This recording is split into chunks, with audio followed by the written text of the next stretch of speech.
সারা দেশে ৩৬১টি থানার কার্যক্রম চালু করা হয়েছে। এর মধ্যে ডিএমপির ২৯টি স্বল্প পরিসরে চালু হলেও ধানমন্ডি, তেজগাঁও সহ কয়েকটি থানা আইনি সেবা নিতে আসছেন ভুক্তভোগীরা।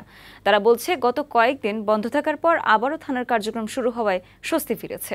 আর থানা ও পুলিশ জনগণের উল্লেখ করে বাহিনীর উপর আস্থা রাখার অনুরোধ জানিয়েছে সংস্থাটি। এদিকে সন্ধ্যায় স্বরাষ্ট্র উপদেষ্টার সাথে আইজিপির বৈঠকের কথা রয়েছে। রাকিব হোসেনকে সাথে নিয়ে এসএম সুমনের প্রতিবেদন।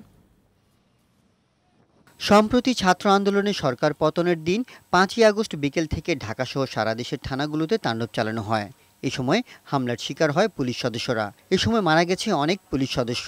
সেদিন থেকে টানা বন্ধ ছিল থানাগুলো।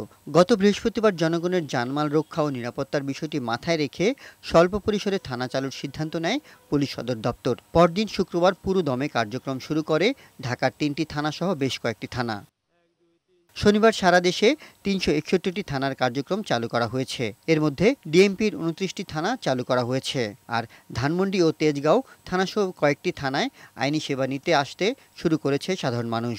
তারা বলছেন, পুলিশের কাজে ফেরায় স্বস্তি ফিরেছে। এখন তো চলমান, এটা তো আমাদের জন্য একটা আনন্দেরও, কারণ এটা বন্ধ থাকলে তো আমরাও নিরাপত্তাহীনতায় ভুগি। প্লাস হচ্ছে এই যে পুলিশ ক্লিয়ারেন্স, সাধারণ ডায়েরি সহ নানা কাজ যেগুলো আসলে বিঘ্ন ঘটে, তো থানার কার্যক্রম শুরু হতে আমরা খুশি।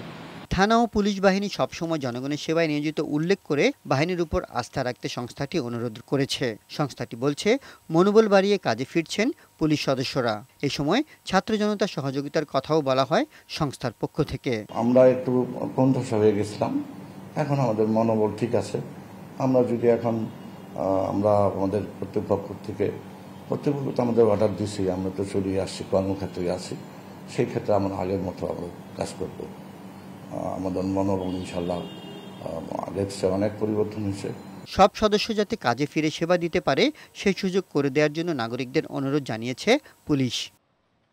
এসএম সুমন, বৈশাখী সংবাদ, ঢাকা।